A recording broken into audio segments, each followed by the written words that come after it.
Bonjour, c'est Ursule. Bienvenue à Vie et Miséricorde. On est le 28 mars 2026.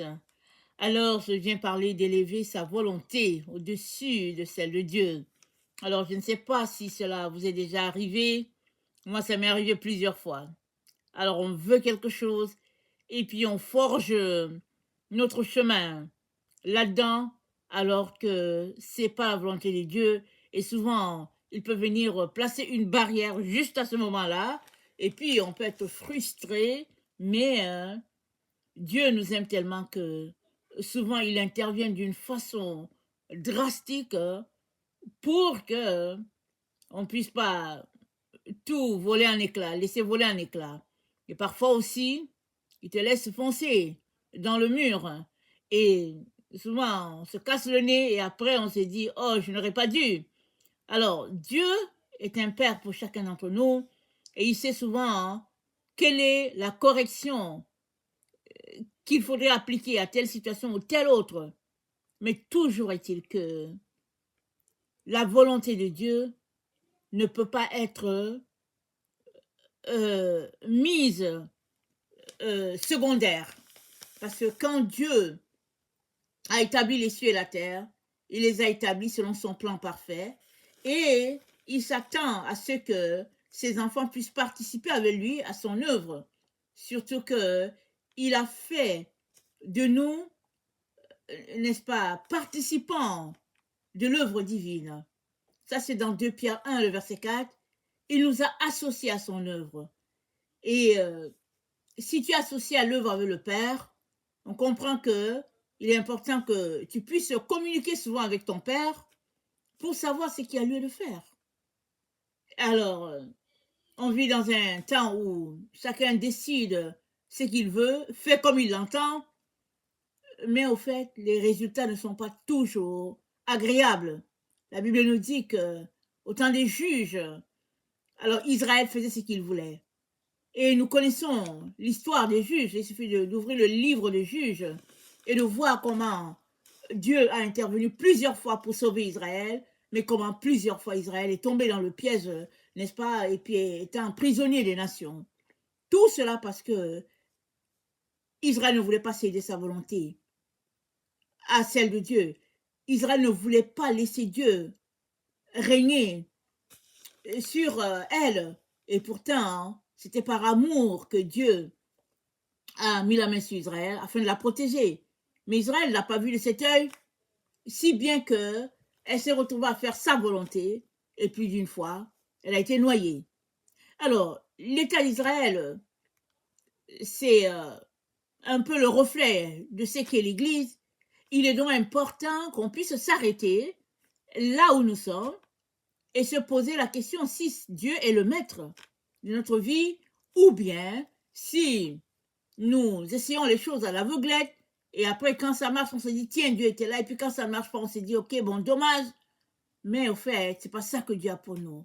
Ce que Dieu a pour nous c'est une vie agréable de victoire alors que nous marchons pas à pas avec le Seigneur, main dans la main avec le Seigneur.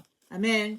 Alors notre texte se trouve dans Ézéchiel 28 au verset 3. C'est dit ainsi par le Seigneur l'Éternel: ton cœur s'est élevé et tu as dit, je suis Dieu. Je suis assis sur le siège de Dieu au sein des mers. Toi, tu es un homme et non Dieu, et tu prends ta volonté pour la volonté de Dieu. Amen. Ici, c'est la situation du roi de Tyr qui un peu reflète ou représente un peu le diable et comment le roi s'opposait à Dieu en imposant sa volonté. Et Dieu dit, ta volonté, c'est pas la volonté de Dieu. Tu es un humain. C'est la volonté de Dieu qui est une volonté, n'est-ce pas, qui sort du trône, alors que quand quelque chose vient de ton propre chef, tu ne sais pas qui te l'a communiqué. Alors que tu penses l'appliquer à bon dessein, Dieu, le Créateur, sait si ça va aboutir ou pas. Sait les ramifications des choses. Donc, c'est toujours important de se confier en l'Éternel avant de poser une action. Parce qu'il sait tout, il voit tout. Alors, il y en a qui disent que non, mais si je me confie en Dieu, ça prend du temps avant qu'il me réponde. Souvent, même, il ne va pas répondre. Au moment où j'attends une réponse, il ne va pas répondre. OK? Si tu as fait tout ce que tu devais faire et il n'y a pas de réponse, c'est que, ben voilà, Dieu veut que tu continues tout simplement en train de te tenir devant lui. Parce que Dieu ne force pas. Dans une relation, il n'y a pas de forcing. Il n'y a que sa grâce suffisante et abondante pour chacun d'entre nous. Amen. Alors, le roi de Tyr prenait sa volonté comme la volonté de Dieu. Et Dieu dit, je vais te précipiter. Parce que tu prends ta volonté pour la volonté de Dieu. Voici, je ferai venir contre toi des étrangers. Alors, c'est la punition que ce roi-là a reçue de mépriser Dieu. En retour, il a reçu les étrangers. Il dit, voici, je ferai venir contre toi les étrangers, les plus violents d'entre les peuples. Ils tireront l'épée contre ton éclatante sagesse, et ils souilleront ta beauté. Ils te précipiteront dans la fosse, et tu mourras comme ceux qui tombent percés le cou. Amen. Tu mourras comme ceux qui tombent percés le cou. Je ferai venir le plus violent de tous les peuples. Pourquoi? Parce que cette nation n'a pas voulu de l'aide de Dieu. Alors, Dieu dit, ok, c'est le contraire qui va t'arriver. Comme tu cherches le bonheur, je vais t'envoyer des gens qui vont te soumettre, qui vont t'écraser, de telle sorte que toute ta sagesse, tout va voler en éclats. Parce que la sagesse, elle est en Dieu et en lui seul. Maintenant, il peut communiquer sa sagesse à tel endroit, pour sa gloire.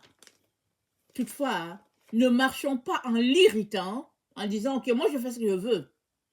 Apprenons à mettre de l'ordre dans notre maison, dans notre relation avec nos collègues, dans notre relation avec Dieu, de telle sorte que c'est clair et net, les gens savent que tiens, lui là, c'est un enfant de Dieu.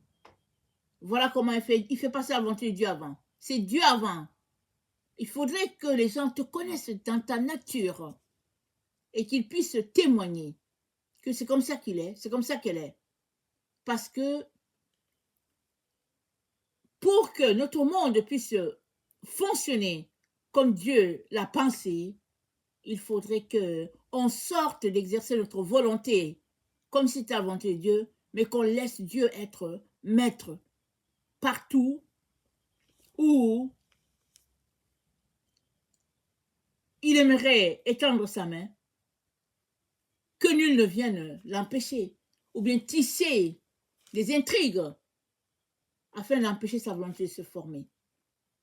Alors, pour s'assurer que cette volonté-là sera bien établie, Dieu lui-même souvent, ce qu'il fait, c'est que il s'assure que tu es en train de marcher dans sa volonté. Il vient plus proche, au lieu que ce soit toi qui sois proche, il vient plus proche. S'assurer que tu n'es pas en train de passer à côté de tout ce qu'il a pour toi. Voilà combien il t'aime. Amen, voilà combien il t'aime.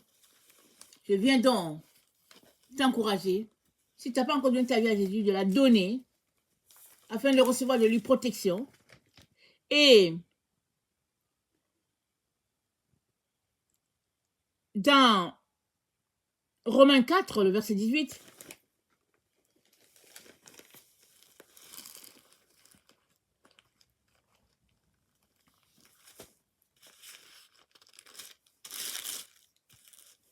Romains 4, le verset 18,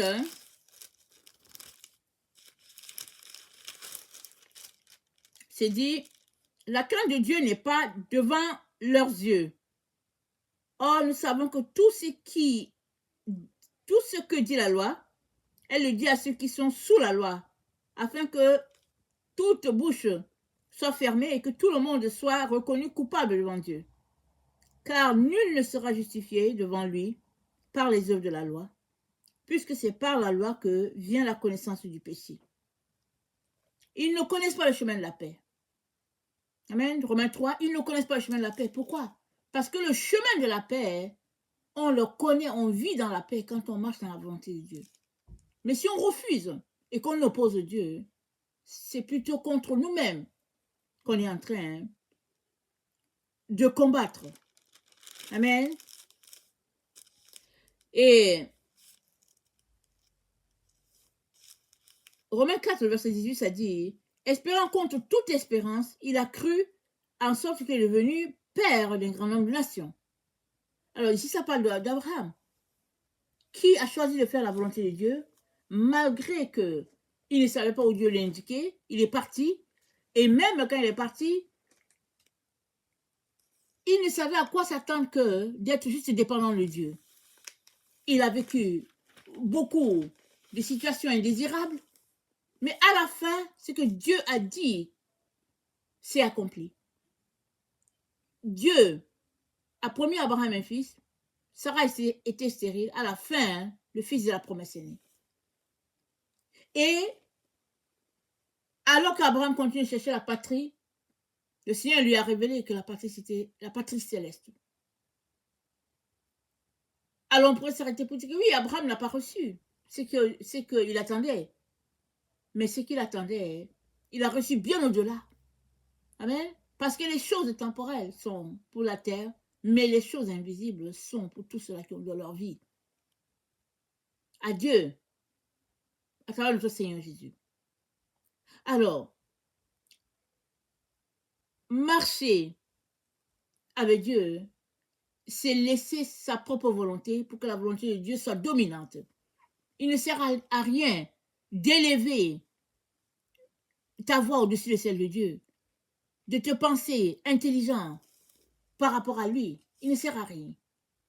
Il suffit tout simplement d'être devant lui comme un fils devant son père, comme une fille devant son père, et le Seigneur lui-même, au fur et à mesure, te communiquera, te dira quoi faire, afin que toute la gloire soit à lui et à lui seul.